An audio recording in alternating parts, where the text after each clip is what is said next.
Hello, I'm Maria Hall Brown, and this is LA Currents. Well, there are over 60 species of the favorite garden flower, the hollyhock, but there's only one precious hollyhock house, and it's here in Los Angeles. And I am delighted today to be in the Hollyhock House, and I am joined by Daniel Tarica, the interim general manager of the Department of Cultural Affairs here in Los Angeles, and Abby Chamberlain Brock, the curator of the Hollyhock House. You've got the best job in the city, I think. It is a joy to care for this house. All right. To say that this entire facility, this beautiful property designed by Frank Lloyd Wright, was a unique undertaking would be an incredible understatement. So how did this home originally get to be, and what's its story? So this is Frank Lloyd Wright's first Los Angeles commission, and when Aline Barnsdall met Frank Lloyd Wright in 1915, it wasn't a house that she was asking him to build, it was a theater. She purchased this property 4 years later, and the scope of that commission grew immensely. So plans that Wright was working on included the theater, director's house, studio, artist spaces, as well as a house for Barnsdall, 2 guest houses, a cinema for movies. It was a really ambitious plan that ended up only being partially realized with the main house and 2 guest houses. So the theater was not built? No, the theater wasn't. Well, not until Okay, we can get to that, yes. Of course. Yeah. So the Frank Lloyd Wright design elements are the Hollyhock House and then 2 additional residents. Yes, here on the hill. Okay, but she didn't keep it. How did it get into the wonderful hands of the city of Los Angeles? So the city got very lucky in how this all played out. So Aline Barnsdall had completed the work on the house and the residences in 1921 and had the opportunity to experience what they might be like and really think about what her vision would look like for the hill. She had the chance with Frank Lloyd Wright architecture, while incredibly inspiring, a little bit challenging to maintain, and decided that it might be better served to open it up and provide it for the city as a benefit. So in 1927, she donated this campus, the 12 acres here atop of Olive Hill, now known as Barnsdall Park, Hollyhock House, and Residence A to the city. So we're overjoyed to be able to have this and to be able to help really execute her vision of an arts campus. I'm going to jump really quick back to Abby for a second because you said something that triggered. You know, it's an interesting challenge to create the space, but from my understanding, Frank Lloyd Wright and Aline, they were kind of interesting people themselves in terms of their dynamic together. They didn't exactly have a super easy relationship. There was definitely a fiery relationship between those 2 individuals, and the correspondence speaks volumes to that. I think that California captivated both Frank Lloyd Wright and Aline Barnsdall, and this house is a reflection of Barnsdall through Frank Lloyd Wright's lens. I mean, the house takes on this wonderful theatrical character. Wright described Barnsdall as being as domestic as a shooting star. They threw many a barb back and forth, but we ended up with just such a wonderful city gem as a result of that dramatic expression here on Olive Hill. Well, he did provide some wonderful things that she did love. I mean, I mentioned the fact that, you know, it's called the Hollyhock House for a very specific reason. Yes, her favorite flower was the hollyhock, and for that reason, Wright incorporated it in the design of the house. He also beautifully integrated natural elements through the house's design, running water through the site, and really creating a wonderful home that would have had a dual purpose, I think, for Barnsdall, and a place where she could entertain had the full theater complex been realized. Well, we're still wonderfully blessed by the fact that we have the opportunity to experience it now. And the fact that it is a UNESCO World Heritage designation, that is extraordinary and I don't use that word lightly because I think it's overused. There are only, a little over 1,100 in the world? That's an incredible thing to have that here in LA. How does that mean for the city of Los Angeles? So we, through the work of our staff, through the work in their partnership with Frank Lloyd Wright Conservancy, we were able to achieve this UNESCO World Heritage designation in July of 2019. And it really presents such an opportunity for the city and puts it on an international scale. It's the city's, actually for the UNESCO designation, it's the first modern architecture designation in the United States. So it's part of a serial nomination of 7 other sites throughout the U.S. that really recognize the great work of Frank Lloyd Wright. And what it does is it provides inspiration across the globe for our local, national, and international visitors through the architecture to really understand and see what the site does, how it interacts with the nature around it, and the different architectural aspects to it So as well. what is a UNESCO World Heritage designation? Thank you. Well, I mean, because I know, but I think that it's hard to express what it means to actually be in that category. Right, so the UNESCO designation means it is through a larger international body that was created in 1972 to be able to recognize sites with universal value for folks to enjoy. It's the United Nations Educational, Scientific, and Cultural Organization. So what it does, there are sites throughout the world that really recognize that value and what they serve and how it helps build recognition for this work here in the United States, in Los Angeles. And it's actually the first site here in Los Angeles and the first architectural site here in California. You know, the timing of the fact that it was 2019 is a little poignant because we all know exactly what happened in 2020, that we all had to sort of, go back home.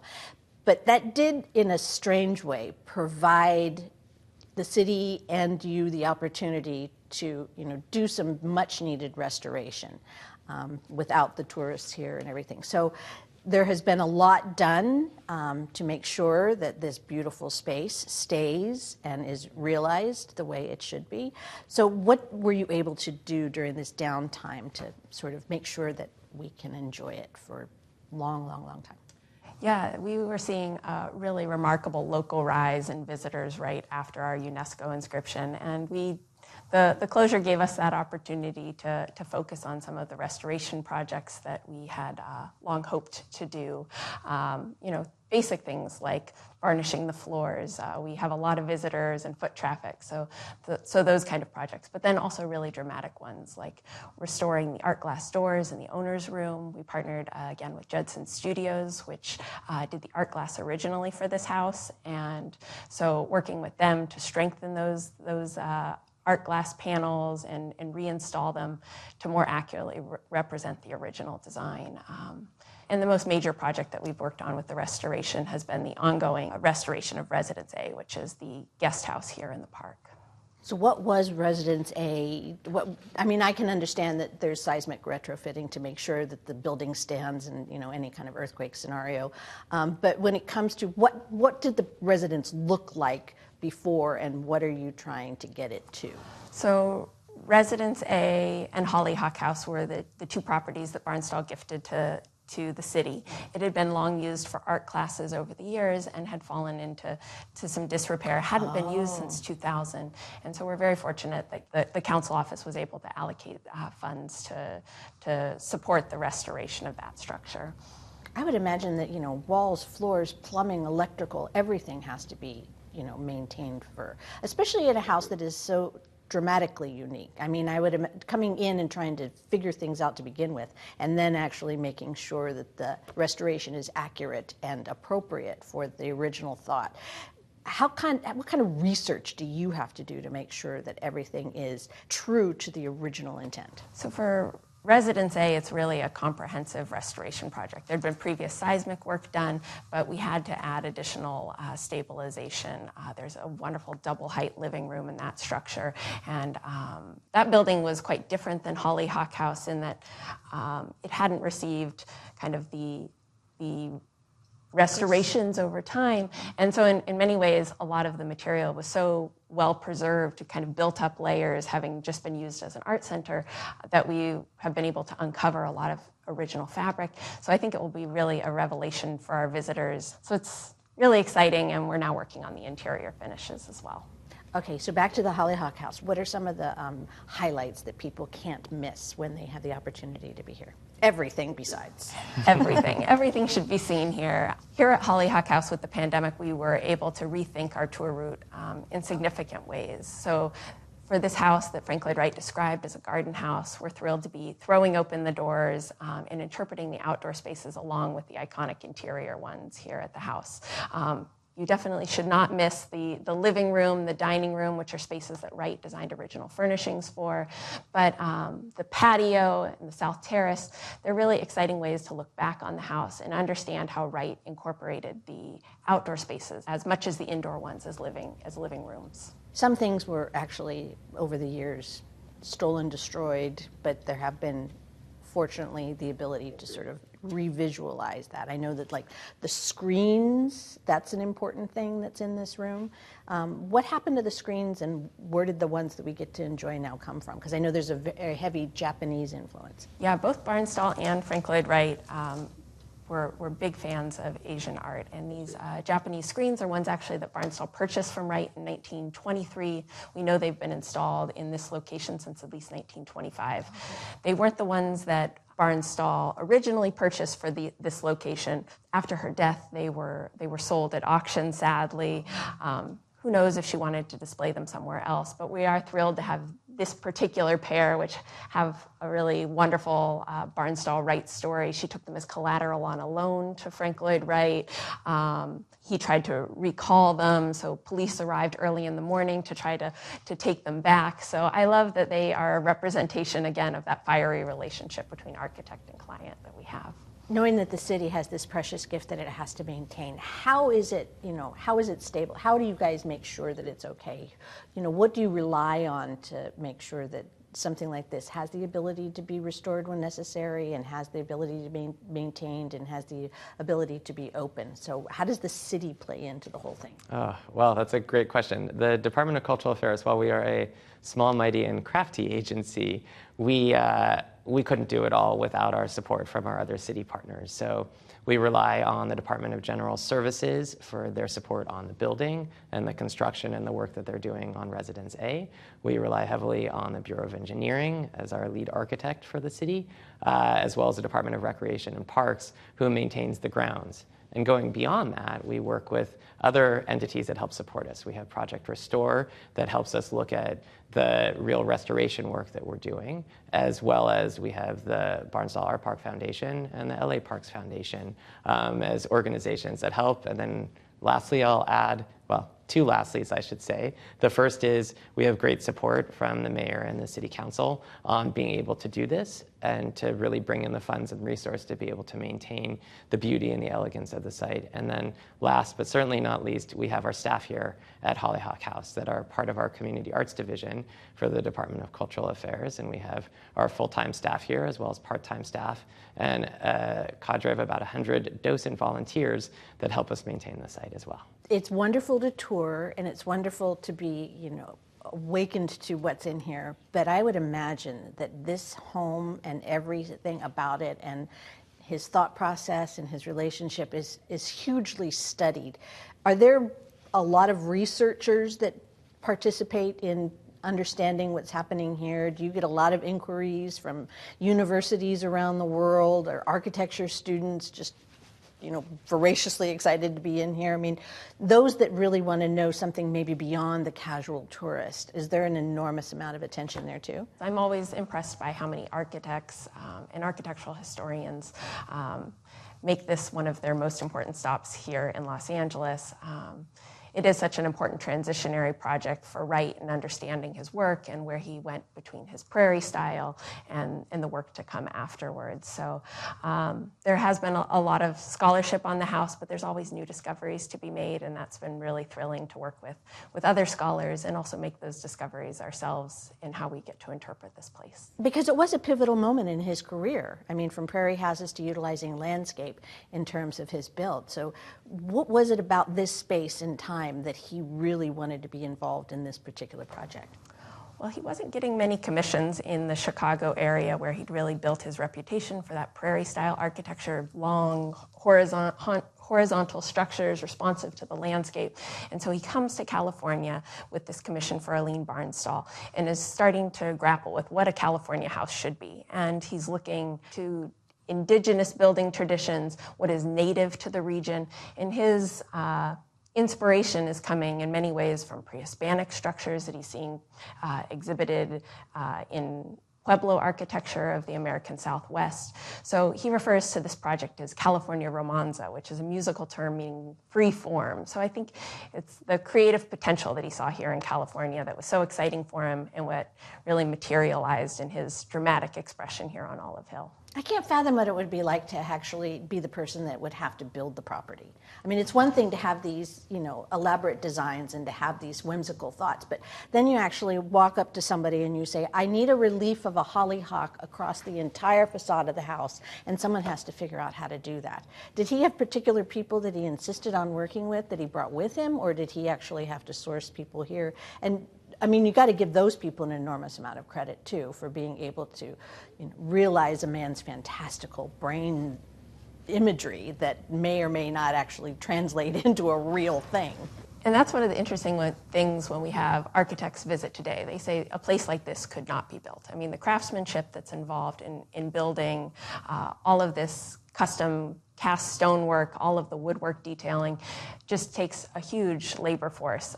For Hollyhock House, Wright was not on site. The construction supervision fell to his son, Lloyd Wright, initially, and then when the project kind of was spinning a bit out of control, he brought in Rudolf Schindler, a now famed California modernist architect, to take over construction supervision on that. And we think that the correspondence between Barnsdall and Wright was fiery. Between Schindler and the contractors, it was even more so.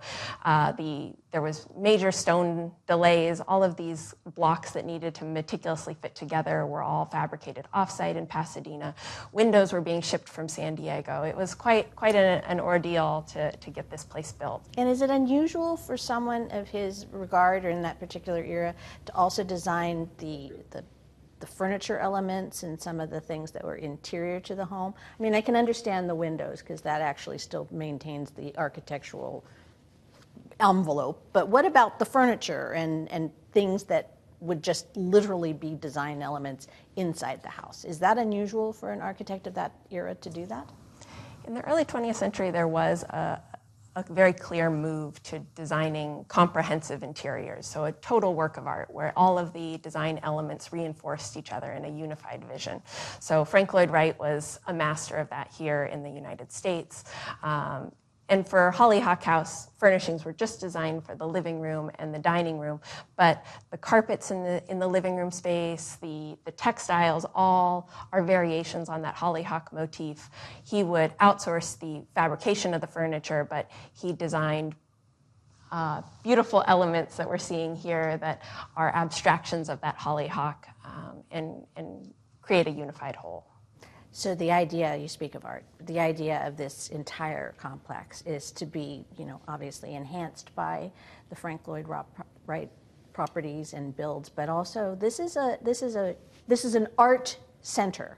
There's more here. You mentioned some of the things that were happening during the opening, but what is the grand plan for this wonderful park for the citizens of Los Angeles? So the way the department has been able to really execute Aline Barnsdall's vision has been over the last, I'd say probably 50 plus years, to be able to add the Barnsdall Gallery Theater and the Los Angeles Municipal Art Gallery. See, now there is a theater.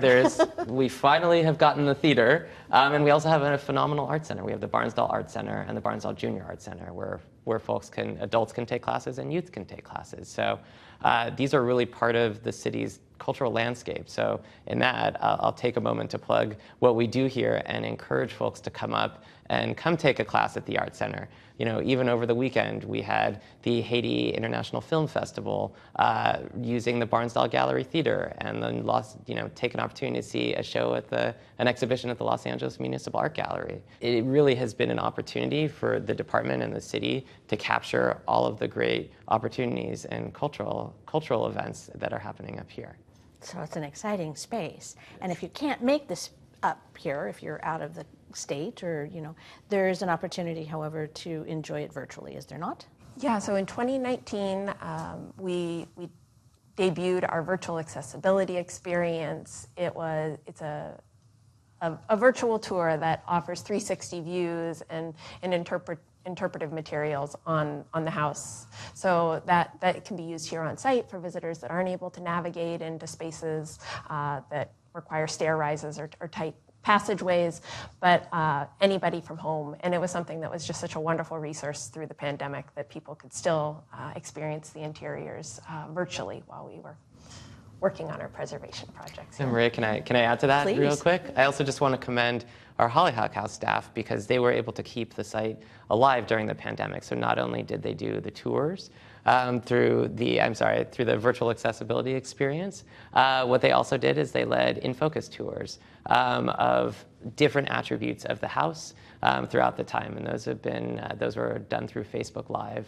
and those are now part of our archive. And additionally, going back to your research question for a moment, the other piece that the staff here has been able to do is to be able to put so many of the historical documents into a digital archive that are also available. So we're really excited about all of these things. They're all available at hollyhockhouse.org. So we really, encourage people to, of course, visit us live. But if you're not able to be here live, to take advantage of any of these resources too. Is there a particular, as curator, you have probably more opportunity to dig and to tour and to hang and to just be than anyone. So is there a particular part of this house that you have discovered that maybe has not been necessarily focused on or recognized? Or is there a particular space that you enjoy being in? Or is there some magical discovery that you have made that really added to the whole story of what happened here?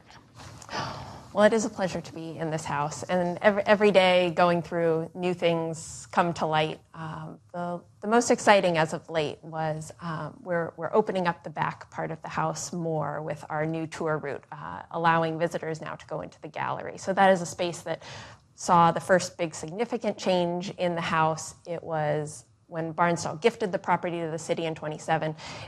She arranged so that the California Art Club could use the house as its headquarters. So it was this really vibrant art center even from 1927. I think she wanted people who loved and appreciated architecture and art to be enlivening her home. And so actually during the pandemic, we purchased a painting. I was a fateful eBay search pulled up a painting that was from Aline Barnstall's collection, and it was done by a California Art Club member. Barnstall was a major art collector, and so it's just, she had dozens of Monets, Gauguins, but this was one that was done by a member of the art club who wrote about what it was like to display art here at the house. And so that painting has come back to the house, and we've just recently reinstalled it on the wall in a location where Barnstall once had a painting right before you head on into the gallery. So you can really appreciate that kind of layered history and long legacy for art and culture here at the house. And that's the thing I was about to say, is that the threads that tie to California history in this house are a lot broader than even I expected, because you talked about Judson Studios. It's the oldest family-run stained glass studio, actually originally part of USC's art school to begin with. I mean, and now their history as well as their future is spectacular to find out about, because I know a lot about Judson. And then you talk about the California Art Club, and the California Art Club is still incredibly a vibrant part of Los Angeles. And in California at large, and you think about the remarkable history of those painters here in Southern California and what they were able to do in the plein air scheme, as well as the expression of what it is to be in California. Although Aileen did not keep the home as originally intended, ultimately did she end up not only giving the property and the home to the city of Los Angeles, but did she have an affinity for it? Did she have a place in her heart for it eventually? Did it all kind of work out the way it was supposed to? Yeah, I think Aline Barnstall really valued the vision that Wright had for this design and wanted it to be appreciated by the public. And she continued to stay very involved with the House on the Hill. She was a regular fixture at California Art Club events here. She even worked with architects about the possibility of developing a gallery, not wanting to give up the vision for a dynamic arts complex here. So there's been this wonderful long history of her collaborating with the city on realizing the programming that we now offer here. And although Frank Lloyd Wright was not here during the build, did he visit the home? It is interesting. He actually worked on designing a a schoolhouse for Aline Barnsdall. In 1923, after he'd completed the Imperial Hotel, he actually used Residence B, which is the guest house that that Barnsdall retained ownership of, as his studio when he was building his textile block houses here in Los Angeles. So while he wasn't here for the building of Hollyhock House, because he was in Japan working on the Imperial Hotel, the design for the Little Dipper Schoolhouse, as it was called, was done with Wright on site, and really beautifully responsive in its design, although sadly unrealized. Well, who knows? I mean, maybe you can do something about that. Absolutely. But what I will add, though, is it is really wonderful how the city was able to capture many of the elements of the house in its design and construction of the Barnsdall Art Center and Junior Art Center, as well as the Municipal Art Gallery and the Barnsdall Gallery Theater building. So if you were to, as you take a walk around the campus and you look at what we have here, you'll have the opportunity to see the parallels and the connections that were really designed to maintain that cohesion here for this, for the vision of Barnsdall. Right. I should also note that Frank Lloyd Wright actually designed the first building for the Municipal Art Gallery. It was called the Temporary Pavilion, and it was actually building off of the Motor Court pergola, and it was a building that was designed only to be temporary, but it lasted 15 years to host his 60 Years of Living Architecture touring exhibition. So he revisited the site many a times, and actually shortly before his death even designed a new entrance and visitor center complex that has not been realized. Well, it can be, but I have to say that the different directions and the different ways you can enjoy this property are almost uncountable. And I can understand why it's on the UNESCO World Heritage list, because this is precious beyond belief. So I want to thank you both, but the last most important thing is you mentioned it once before, but if people want more information. Absolutely. If they want more information on this and any of our other sites we actually have 36 sites throughout the city and other historic sites as well that I highly encourage folks to come visit. Go to our website at culturela.org. And there you will find information on Barnsdall Park and our many other historic sites, theaters, and art centers throughout the city. I can't thank you both enough. I mean, this is just fascinating beyond belief, and I just can't wait to sort of do a little peek once I get out of this chair. But thank you so much. Oh, thank you, Maria. It's really been a pleasure. Okay, thank you. And that's a wrap on this LA Currents.